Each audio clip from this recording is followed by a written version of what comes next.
and welcome back to Let's Talk About It, all the things. Hi, Whitney. Hi, Chris. How are you? I'm good today. How are you doing? I'm good. Excellent. It's beautiful outside. It's gorgeous. It is. It's I'm amazing. loving this for the coming fall. I guess we can say it's fall now. It is. I mean, technically, I think the 1st of September is fall. I know that it's not technically on a calendar okay. autumn, but If you talk to the right people, right when it hits September, that's the haunt season. That's the Halloween season. That's, the spooky season time. yes. Pumpkin spice season. Yes, Yes, absolutely. thank you. Yes. Yes. Gotta get the donuts, the cider, all that. So it's perfect weather. It's a good season. Yeah. So I want to open up today before we introduce our guest, and just remind everybody that September is Suicide Prevention Awareness Month, and I really highly encourage people to talk about all the things. Yes. Warning signs, risk factors, and just in general, let's keep in mind too that suicide prevention is not always mental illness. It can be food. Yep. It can be housing. Yep.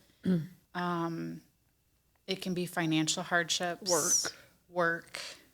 So there's a lot that goes into suicide prevention, and the more that we are aware of where our friends and family are at and how they're feeling, and asking them the right questions and talking to them and having open and real conversations is super, super important. Yes. And so just a reminder that And especially with the holiday seasons, they are going to they're approach coming real up quick. rapid, right? Yeah, Yes. so with especially like Thanksgiving and Christmas, I think those are two big holidays that people struggle with.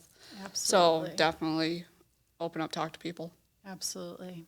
Yeah. I had my grief support group was last night, and we had four new members that came into the group last night. And just another reminder that,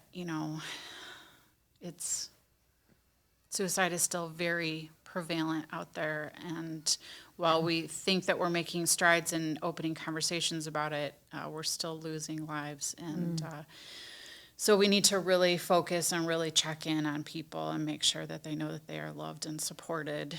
And I also want to give a big shout out to all those suicide survivors out Yes. there as well this Yes. month, because it brings back a lot of ickiness for us. And so just a reminder too for all of you out there that we love you and we're thinking about you. Yeah, So. I agree. Okay, so enough of that. We have an amazing guest today. We are incredibly, incredibly excited.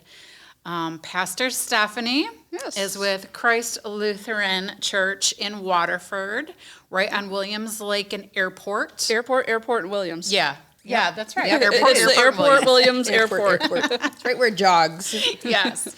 So welcome, Pastor Thank you. Stephanie. Thank you for coming in. And we're just going to let you kind of introduce yourself. Sure. And, I know that you're fairly new to Christ Lutheran. Yes. So maybe talk a little bit about that. And Sure. then let's roll. Let's roll. Okay, well, first, thank you for having me. I think this show is amazing. That the work that you've been doing is so important. And so I think it's super important to take the shame away and the stigma and to talk about all the things. And I've had wonderful mentors in my life that have taught me that as well. So as she said, I'm the pastor at Christ Lutheran in Waterford. I've been there since last July. So what is that, like Just over 14 a months year. or something? Wow, yeah. In my previous life, I was a dental hygienist for 25 years and still am. And I also worked with the state's largest gay rights and victim advocacy group called Triangle Foundation, which is now known as Equality Michigan. Okay. So Michigan Equality and Triangle Foundation merged into one, and I went on my merry way to be a dental hygienist and then become a pastor. So my role at Christ Lutheran is senior pastor, and so I get to do all the things. And one of the things I've done since day one is talk about suicide openly.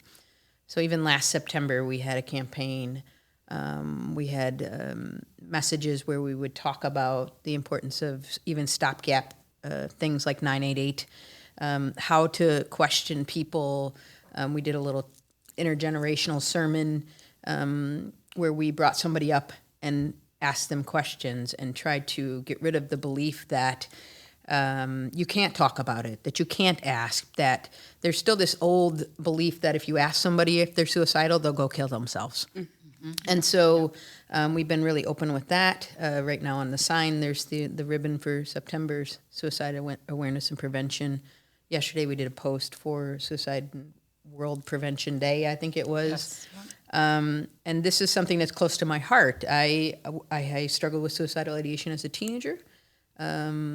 Was very suicidal in my upper 18, 19, 20s. And so I'm here to say there's hope. And a lot of my issues came from a religious trauma. And I think it's interesting that God then called me to be a pastor. So How I'm here ironic. to give that perspective as well. Yes. So. Yes. So dental hygienist. Yes. That's quite a jump. I mean, yeah. Kind of a far shake from- Dental That's, hygienist to pastor. Right. So How did that happen? Interesting is when I felt called to do this years ago, I love my job. I love my career. I love getting to know people. And I kid that if it wasn't for the pandemic, I would have never left dental hygiene, right? Because I thought, well, I can't be a pastor. I don't do that. And then when I approached the synod, which is sort of our archdiocese for Lutheranism, they were like, actually, the people that come from medical dental are the perfect pastors because you've learned to listen and to build relationship. And one day a lady named Susan came in to get her teeth cleaned, and her husband had died unexpectedly. We spent the first 45 minutes of that hour appointment crying and praying and talking together about what that meant and what grief felt like. And it was like the Holy Spirit whispered on my shoulder, you've been doing this all along. You've been ministering to people, but in a different way. So have the courage to step into faith and do what I'm calling you to do. So that was sort of it seems like such a weird transition. And I got to know people for generations, right? Like the people that came in pregnant 25 years ago, their kids are graduating and have been moved on to careers. And so I love that aspect of parish ministry, which is getting to know people, walking with them through their struggles, and talking about difficult things like this.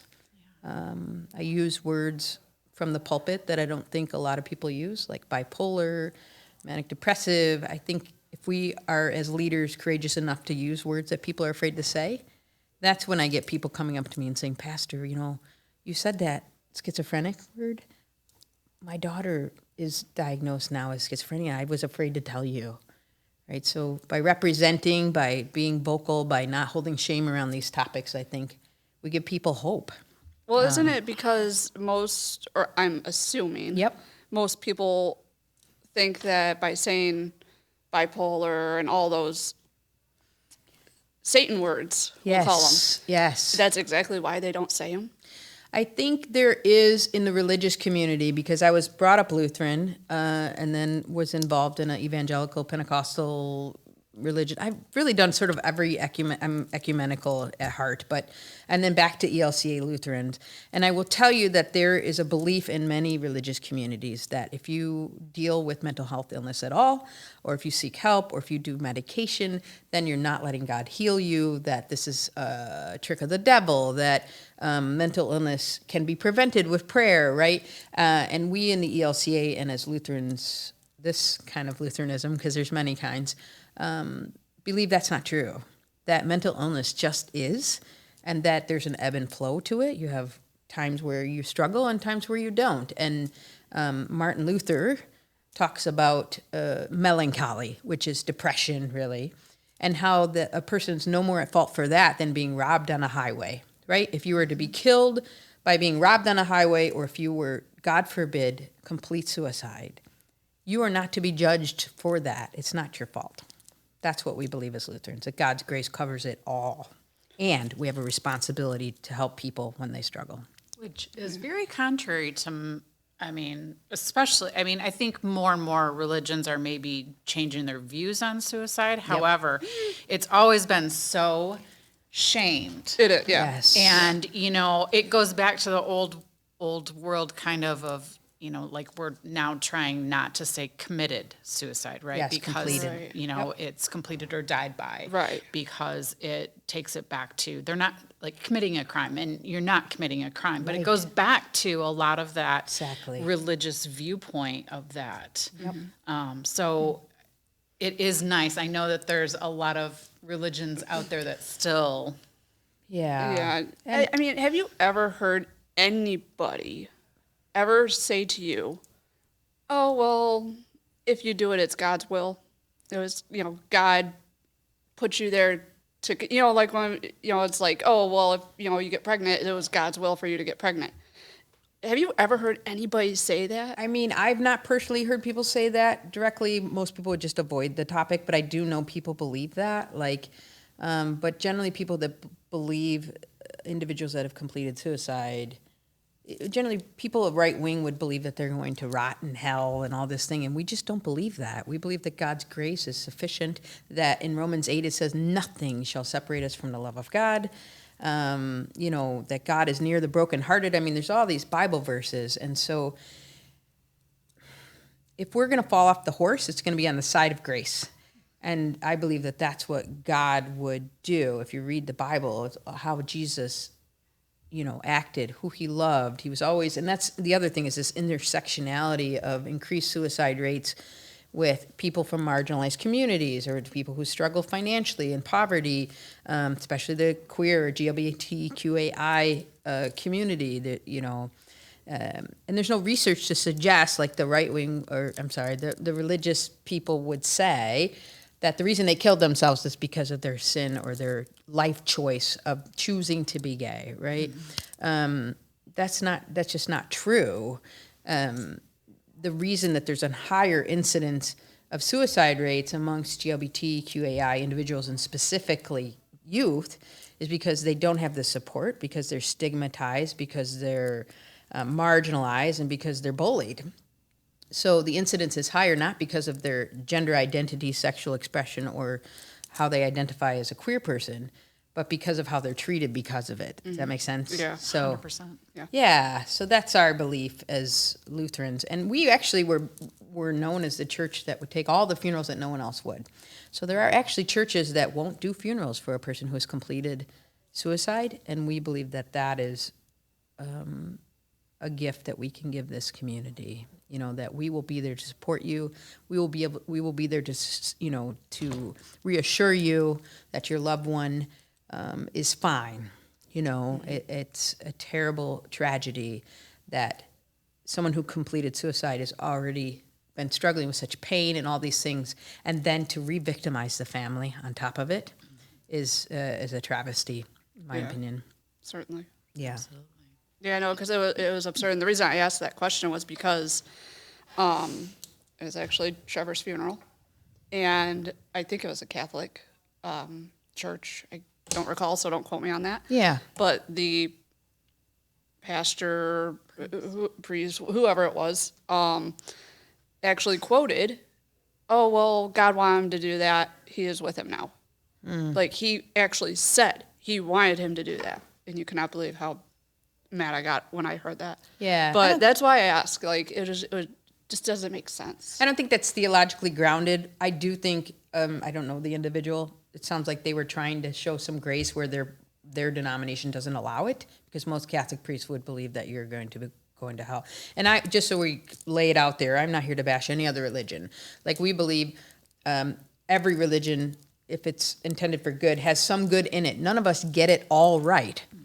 And as Lutherans, we believe that we're here to give grace upon grace upon grace. And I don't believe that, it says in the Bible, there's now no condemnation for those who are in Christ Jesus. So there's no threat of hellfire from this. You know what I mean? Right. This is something that someone struggles with, who completes this out of desperation, out of terrible, intense pain that most of us have never felt. Yeah. crazy. Yeah. So I want you to talk a little bit about, so you said that you were part of an organization. Yep. And what was the name of it again now? Triangle Foundation. Triangle Foundation. Yep. So can you talk a little bit about like how you got involved in that and Sure. what they do? Yes. So I came out when I was 20 as a queer person. I identified as a lesbian then. I don't now. I identify as a queer, trans, non-binary individual. And at the time, my mother thought I was rotting in hell for the choice I made. But, that's how she was brought up. Well, hold on. Yep. You said choice you made. Exactly. That's what she said. Okay, that's okay. Because I was Yeah, like, the choice that I you made. can't really say that's a No, choice you made per se. At the time, though, and even some now, they think it's a choice, right? My father kind of took the perspective of like birds of a feather flock together, so stop hanging out with the gay people. But he, from the day one, didn't care. And my mom didn't care either. She loved me. It's just that she didn't understand it, right? So I got involved with the organization because I started going to Pride events, and then I wanted to volunteer at the Pride events, and there were all these really not nice individuals that were holding signs up that said, "You're going to burn in hell." We've had people shoot at us with BB guns, and so I've always been sort of leaning towards political activism. I lobbied in Lansing for the Elliott Larson Civil Rights Act, and that's what Triangle Foundation did. It lobbied for gay rights, for support, and also had a victim service wing. So I wanted to help people, and I found this ability to be myself. It sounds strange, but the very first place I was told that I could be gay and a Christian was at this organization. The organization, of which many of them were agnostics and atheists. The atheists told me, "I'm so glad that you're a Christian, and I support your right to be both gay and a Christian." I had not Wow. found that in my own church. Gosh. And so I plugged in, I volunteered, and eventually I was hired to be their events coordinator. I ran the state's largest gay events for many years. Motor City Pride, which is downtown, as you know, the Gay and Lesbian Film Festival, the Gay and Lesbian Comedy Fest, which is the Midwest's largest gay and lesbian comedy fest, Black Tie dinners for Governor Granholm. So golf outings, ran a women's golf outing. All of these things, all of these events were funding streams for our advocacy work. And so that's how I became very passionate about what we were doing and helping victims, people who lost their homes when their partner died because marriage wasn't allowed and the family just kicked them out. So people who were fired for being gay, trans women who were beaten or murdered. The founder of our organization, Jeffrey Montgomery, his partner was murdered. And when he went to the police in Detroit, they said, "We're not going to waste any resources on another faggot killing." Wow. And they never investigated it. And so he started Triangle Foundation with Dr. Henry Messer, who was a neurosurgeon, and really helped navigate gay people with how to incorporate yourself as a relationship instead of, since you couldn't be married, how can we incorporate us as a couple? So there were all these tricks around how to legally protect yourself as a gay couple. And so my wife has been a staunch advocate of all of my craziness since then. When we ran the events, she would be the one that would say, they'd say, "Can you go do this?" "No, I'm Steph's assistant today. It's my job to make sure they don't fall over, that they don't get dehydrated." And so Kim and I have been together for 20 years. We have 2 children, one who suffers from suicidal ideation, and I think that just the intersectionality of helping people in our community not only exist, but the fact that they can have faith. I've always tried to fight against religious trauma, and now suicide awareness and prevention is a big thing that I want to work with. So I do want to talk a little bit about religious trauma. Sure. Specifically with Yep. The LGBTQ Yes. group, because,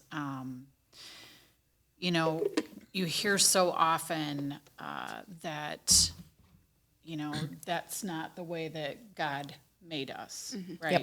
Yep. That we are all heterosexual people. Adam, Eve. Yep, that, to do it. Adam and Eve, not Adam and Steve. Yeah, there it is. There you go. Trauma over. So to do it any other way, Yes.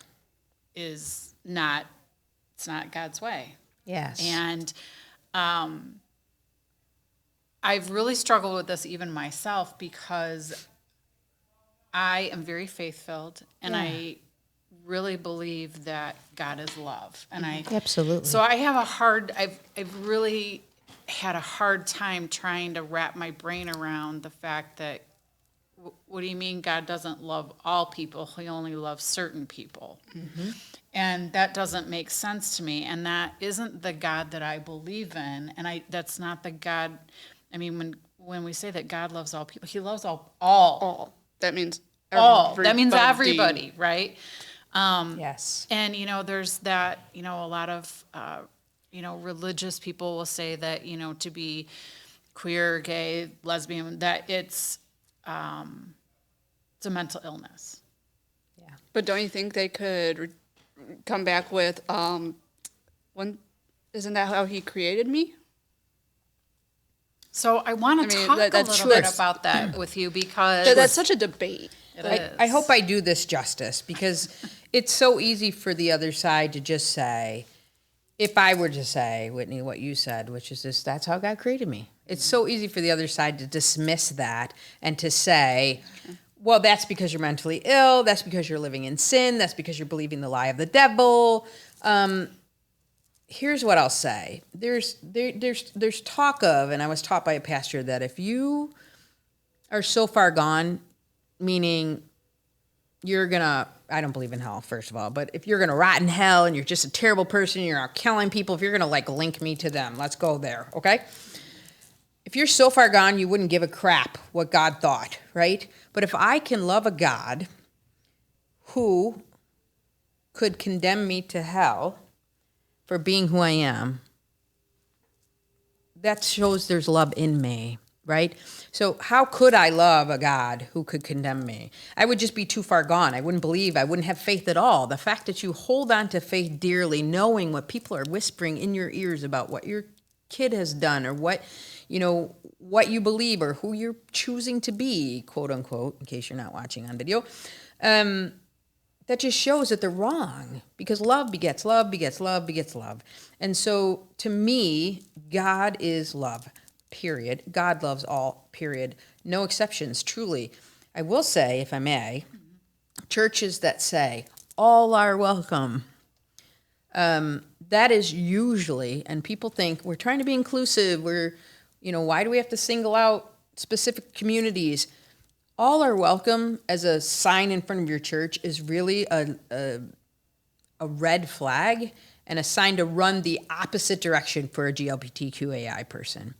I know when I go to a church that says all are welcome and they don't specifically name a LGBT component to that I'm not really welcome. I've been invited into churches where all are welcome. I've been told we will love you here.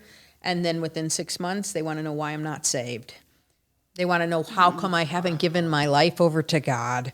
They want to know why I haven't asked for conversion therapy. Or they sat me down one time and said, you need to get right. We've been patient enough. If you're not going to come to God, then you need to leave. And now this is after I've been involved and I've got relationships. And so all are welcome means nothing to queer people. All are welcome, or a rainbow flag, or an asterisk that says, no, really, all are welcome, meaning you, marginalized individual, trans woman. That's the kind of safety and security that people who have been victims of religious trauma need in order to walk in a door and to have a faith again. So first I want to say to anybody who's been religiously traumatized, not all churches are like that. And people will say, I've done that, I've deconstructed my faith. Why do I even need to go to church, Pastor, anymore? I've moved on. That's a ship that has sailed a long time. I've been hurt. We believe that when we're a baptized believer in God, that we are drenched in God's promises and that we are surrounded by community, and then we are then sent out into the world to do good things. ELCA isn't just about talk. We believe you spread the gospel and use words when necessary. So we're a political action. We believe in helping marginalized individuals, committing to racism, welcoming literally all, asterisk, no, really, all. And so when you're surrounded by community, you have a chance to live life with support. So therefore, the things that happen to you don't define the outcome of you. I believe community, living in community with one another allows, when I'm low on faith, you to say, I'm here for you. When you're low on faith or you just don't know how you're going to go on, I'm here for you. So that's the importance of being plugged into a community, either of faith or of something else that you socialize with. I mean, I'm not saying you have to come to my church, but community is important to do life together in order to support each other, in order to make sure that you aren't alone when grief hits, and it will certainly hit in some way, shape, or form in your life. As a Christian, I believe that my faith roots me, and therefore it's not dependent on the things that are swirling around me like the storms. If I'm not rooted in something, then I get blown over when the storm hits.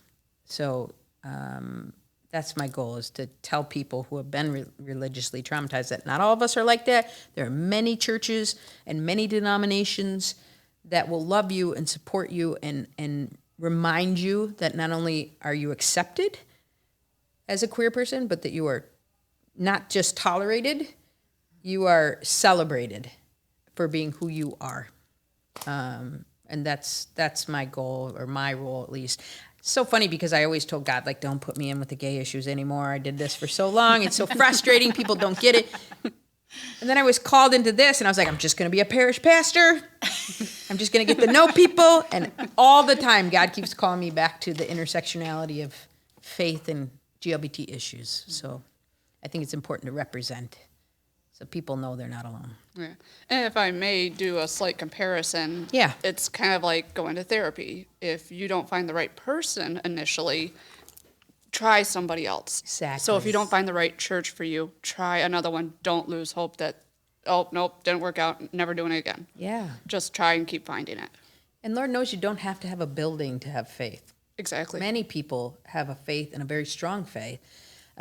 When I was hired, sometimes questions in doing different interviews at different churches are like, Pastor, what are you going to do to get butts in the pew? I'm not the Pied Piper. But what I would encourage us is, what are we going to do to get out in the world and see what God's doing out there? Mm-hmm. People don't have to come and sit in my pew on Sunday to have a faith. Would I love to meet them? Of course. Would I love to tell them about God's love for them? Of course. But you're right. Don't give up. And if we can realize that we're all human and acknowledge that human element, then we know humans are stupid, right? No offense. We are going to hurt each other at some point. Yeah.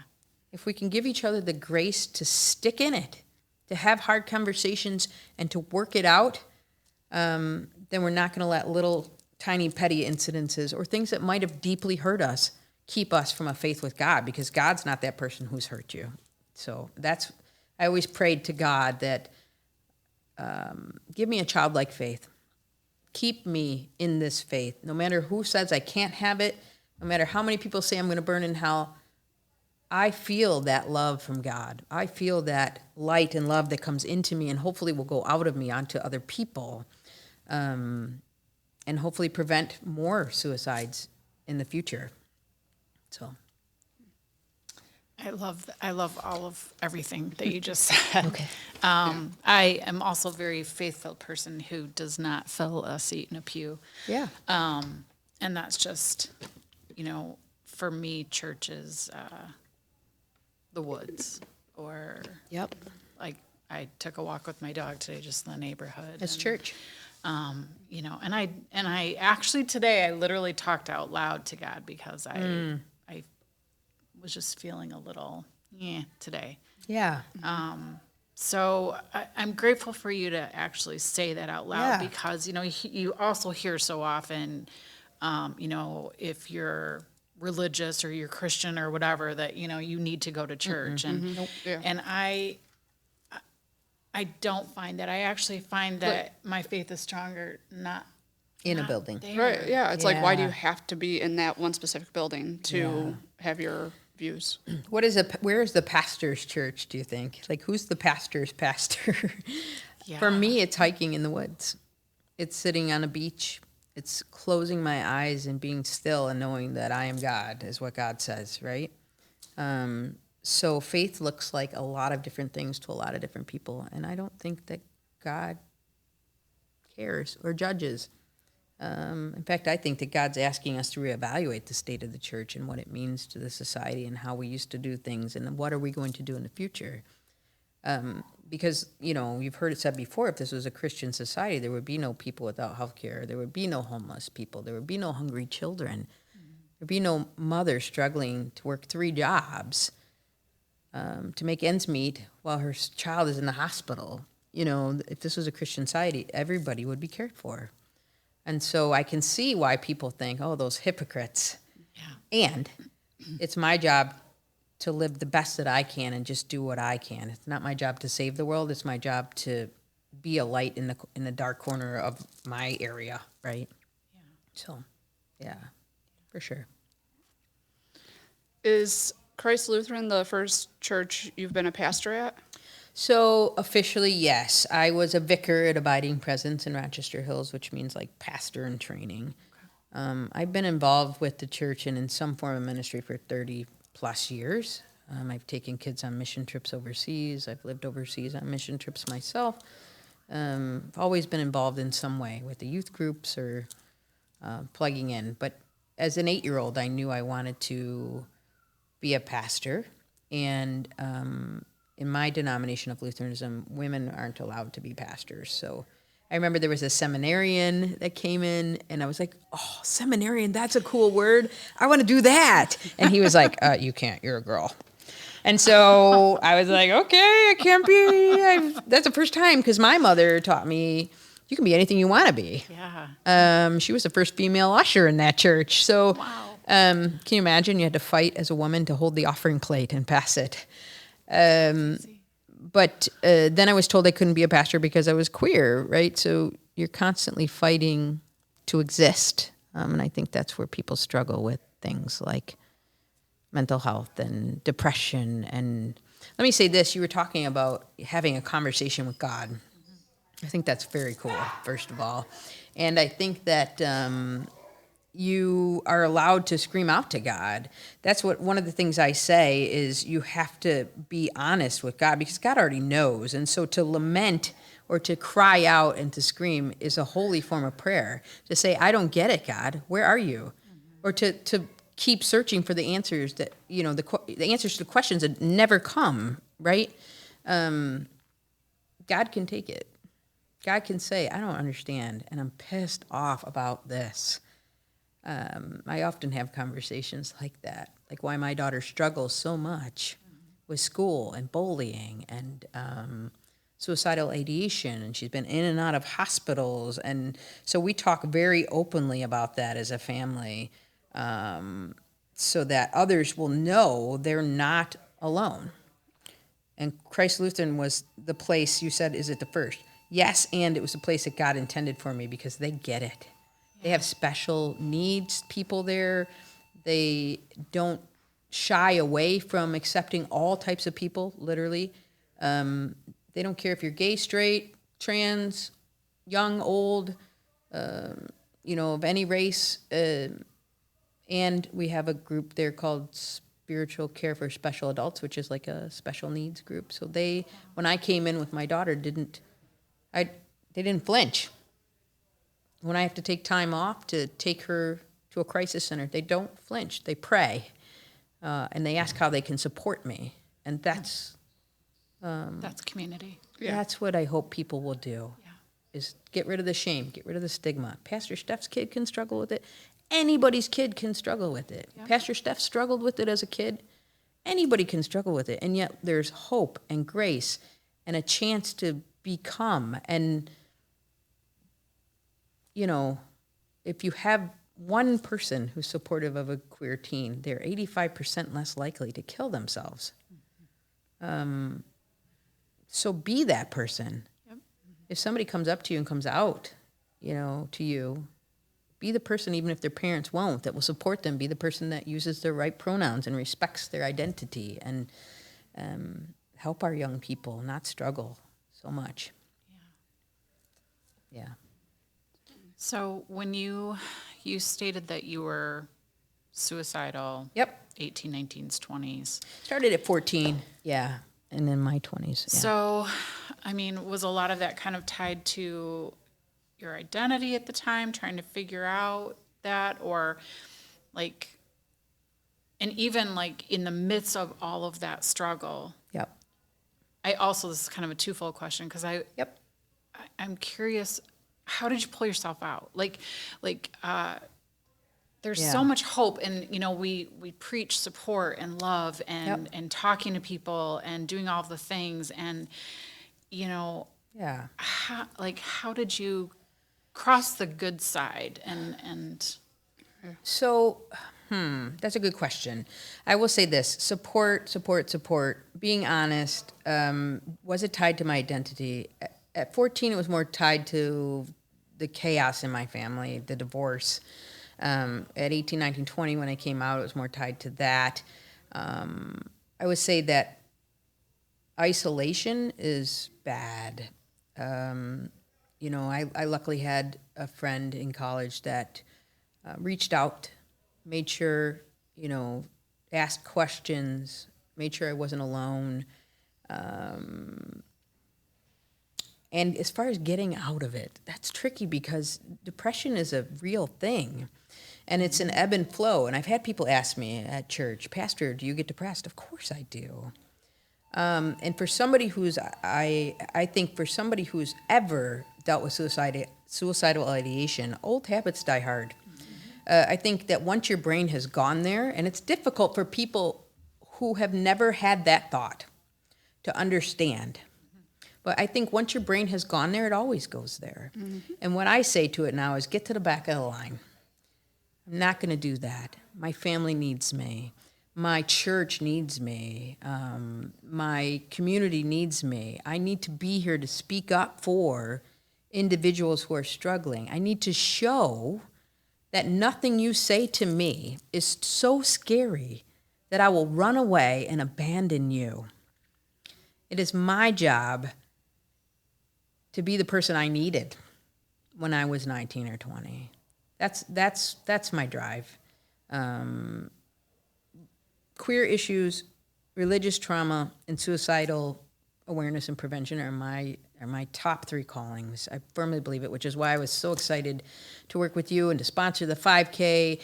And all I can say to parents that have teens that have dealt with this or who are survivors of it, is that as much as I can, I get it. I don't get all of it because I haven't had a child complete suicide. And I have a child that almost monthly or weekly says they're going to, who locked herself in the bathroom with a thing of pills, who, if her friend hadn't contacted me and said, your daughter just posted something on Snapchat about overdosing, might not be here today. And so it is important that we talk about all the things and that you don't give up and that you realize that it's an ebb and flow, that when it ebbs in, it feels awful and it will flow out. And I told you on the way in today, a friend of mine, Dr. Elizabeth Ralsum, is a pediatric dentist, and she said, my dad always said, when somebody asked how he was doing, I asked her how she was doing today. She said, I'm in the good box. And I said, oh, what does that mean? And she said, things aren't great right now. They're not terrible. They're just good, and that's okay. And so if we can let go of this need to be perfect, to put on a show, to not speak truth, and to pretend to society that we have it all together, how much better would it be for everybody to know they're not alone? And so I choose to represent the queer community. I choose to represent mental health, and I choose to represent as a mother whose child struggles deeply with this, deeply, who has been hospitalized. My daughter, I don't know if you want me to keep talking, but You just keep, that's keep away. talking. My daughter was hospitalized for almost 9 months over 2 different times at Rogers Behavioral Health in Wisconsin while we lived out of a Ronald McDonald House, seeking everything, every resource that we could for her, because there's nothing in the state here that could help her with her obsessive compulsive disorder. And then she went, so it was 6 months that time, 3 months for depression and suicidal ideation. And then to come back here and be thrown into a system that just is awful. Emergency rooms, social workers, Havenwick, which is, Harbor Oaks. My child was like medically kidnapped once, just taken to a hospital without my permission. So I've lived the whole realm of what mental health is and how traumatizing it is and how lacking it is. And so my heart goes out to people who deal with it, and we need to do better.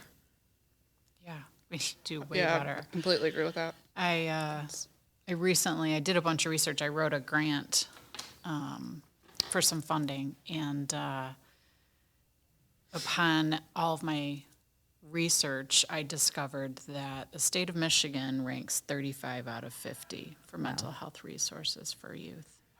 That's 15 from the bottom. Yes. That's crazy. When we discharged from Rogers Behavioral Health in Wisconsin, and they said, "Where do you live? We're going to try to put you in touch with outpatient and mental health resources." And I told them Michigan. The lady's response was, "Oh my gosh, I'm so sorry. That's like one of the worst states we deal with, and Alaska has better mental health care than Michigan." And I, for 3 years, almost 2.5, 3 years after Harper was out, fought to find a child psychiatrist that would even take her. At which point we found one in Grand Rapids. So we drove 2.5 hours one way every time we had to see the psychiatrist, and we paid cash of an insane amount that we cannot afford as a family because nobody had the capacity anywhere near us. Nobody had the resources. We have fought tooth and nail, and then we have fought with the school system too because they don't know what to do. Nope. And how to help her. And so we finally switched back to Rochester schools, and they've been wonderful. And there's still a long way to go. Yes. Oh, yeah. Yes. Agreed. Yes. It wasn't until we got to the high school level that we were approached with compassion and understanding. I mean, there were things listed in the IEP for my daughter, emotional impairment IEP. From the step up to middle school to high school, things in the IEP listed like Harper was witnessed in the car, with mom, in a hospital room while she was visiting congregant members, all these things. And I just said, because they're introducing her to the high school level, and I just said, I don't feel the need to defend myself. And if you're going to put those things in there, can we talk about why those things happened? Right. Because I was on my way out the door, and Harper said she was going to harm herself and felt safe enough to tell me. So what did I do? I adjusted my schedule and took her with me, right? I don't think you realize the level of disability here and the emotional impairment and the struggles that she was hospitalized these times and out of state and emergency room visits and the psychiatrist from the high school level said, "Whoa, mom's right. That information, A, needs to be in here, and B, I was not." It made it sound like I was a terrible parent that just sort of sloughed my way through. They had no idea of the history of fighting for every resource. And so he put a stopper in that meeting and said, "We're meeting in 2 weeks. I want to gather all this information. I can't believe it wasn't provided to me." And when we got back together, we were met with compassion, a wonderful plan. My daughter was deemed special ed for now, just to keep the class size smaller. She rides a special bus to school. She gets out of school early every day, which is why she's here with me today. And thank God I have the flexibility to do that. Not every parent does. And so if your child is struggling, there has to be better legislative things in place to help a parent who has to choose between going to work and feeding her other children and whether or not her child will be alive because she had to go to work, right? These are ridiculous choices.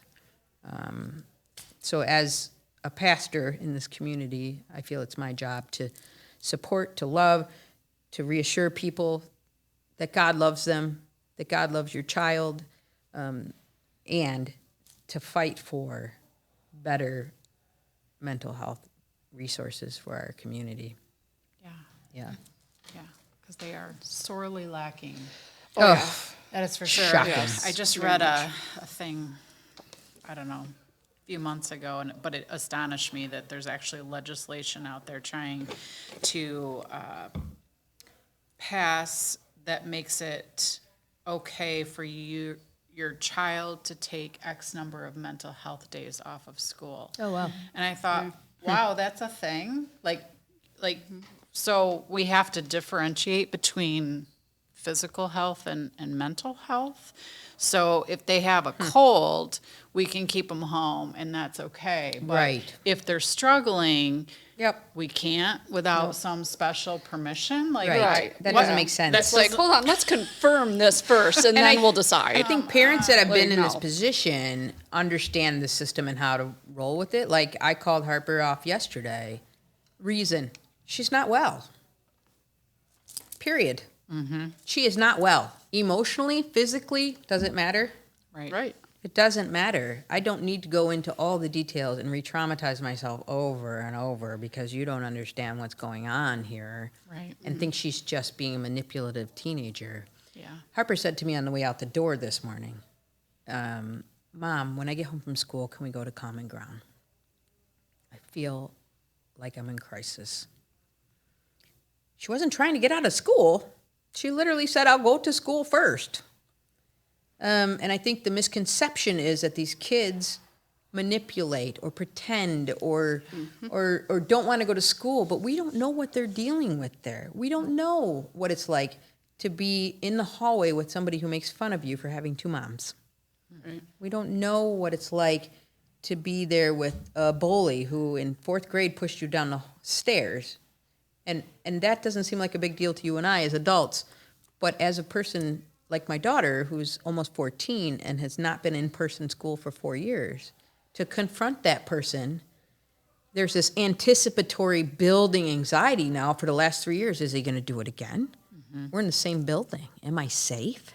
Right. Bullying is a big thing. Verbal, emotional, physical bullying. None of it is okay. It all leads to depression, to kids underachieving where they could have because they can't focus. Right. And then suicidal ideation and completion of suicide, unfortunately. Yeah. And I would like to note that some mental health also causes physical health issues Absolutely. as well. 100%. It's not just a separation. Absolutely. they're- They are no. connected. Oh yeah, mind body. It's Yep. all one. Absolutely. One thing. Yeah. When Harper was in the hospital, she was breaking out in hives. And she had terrible stomach ache. Well, what was it related to? Yeah. She wasn't having an allergic reaction. She was having hives from stress. Right. Absolutely. So we all know that the body can Shut down. collapse. Yeah. Yeah, just collapse. Yeah. Yeah, Yeah, I totally get that. absolutely. Wow. This has been a really great conversation. Yes. I am so grateful Yeah. that you contacted me and came out. And Yeah. I mean, my organization personally is very thankful for Christ Lutheran support. And I would love to partner on other things Absolutely. together, in the future if we can Absolutely. make something happen. I think that would be outstanding. Yeah, I'm a get her done person. So my friend's kid, when I get a hold of something that I'm passionate about, watch out. And one of them was a camp, a Lutheran camp, and everybody was, had to raise $500. And I asked the lady, how much more do you need? And she said, $2,000. I said, okay, watch God, because we believe in a God of abundance. And within 2 days, we had $2,000. So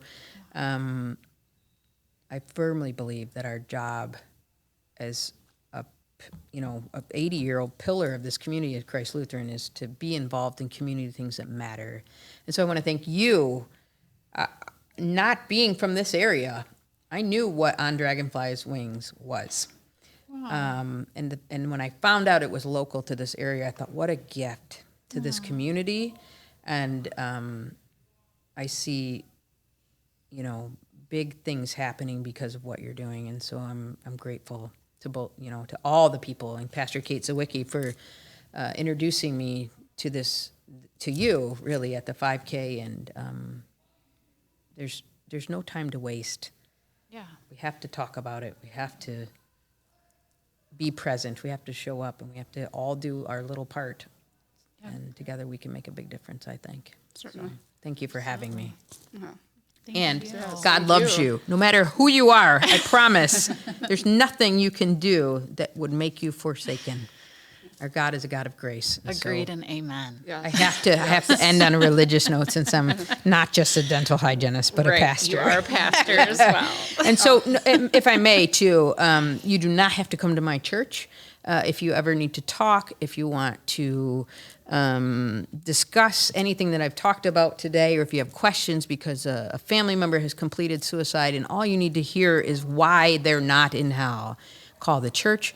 Email me, Pastor Steph at christwaterford.org. I'm happy to meet with anybody to do grief counseling or work or all the things. So I'm part of this community now, and everybody matters. So thank you for having me. Well, thank Thank you. you. Thank you so much Perfect. for being here. We really Yes. appreciate it. Yes. So, anything else, Whitney? I think we covered Oh, quite a bit. Oh, one more thing. can I post? One more thing. Can I talk about this? of course. Our church will be doing a Bible study. This is not a perfect book, but if you have been told that your child is rotting in hell because they're GLBTQAI, please go get the book Unclobber. So in our community, we know of the clobber verses. So in other words, there's 6 verses in the Bible that have been used to beat the queer community or the GLBTQAI community over the head to say, this is why you're bad. This book literally breaks down those 6 verses and why it's not true, and how the Bible is often taken out of context based on things that were culturally relevant at the time. Like the story of Sodom and Gomorrah is so twisted to think that it's because of gay people. It's really about inhospitality, about beating strangers, about all these things, right? So, and there are beautiful stories of same-sex relationships in the Bible too, like Ruth and Naomi. They think, they weren't together, but how you can love platonically, and even David and Jonathan, they thought might be kind of in that spectrum. But the point is, there's no such thing as a love that is wrong. And so if you get this book, Unclobber by Colby Martin, and you're struggling with that because your kid is gay and you think they're going to rot in hell, and there's a risk now, if you believe that your child will kill themselves or complete suicide. Yes. If you want to be the parent that helps talk about this, that helps prevent your own child's, you need to be there to love and to support them any way that you can. So read this book, educate yourself, call me with questions, and we'll talk about why your child is just fine and that God loves them for who they are. Thank you. That's a Okay. great. That's a great That's book. amazing. Go. Yeah, have you seen it? I have not. Yes, but it's a great book. yes, thank you for the book recommendation Yes. Welcome. so much. So, all right. All right. Well, we really appreciate you being here. Yes, Thank thank you you so again. much, and we'll Catch you on the flip side. This podcast is presented solely for educational and entertainment purposes. We are just your friends. Whitney and I are not licensed therapists, and this podcast is not intended as a substitute for the advice of a physician, professional coach, psychotherapist, or other qualified professional.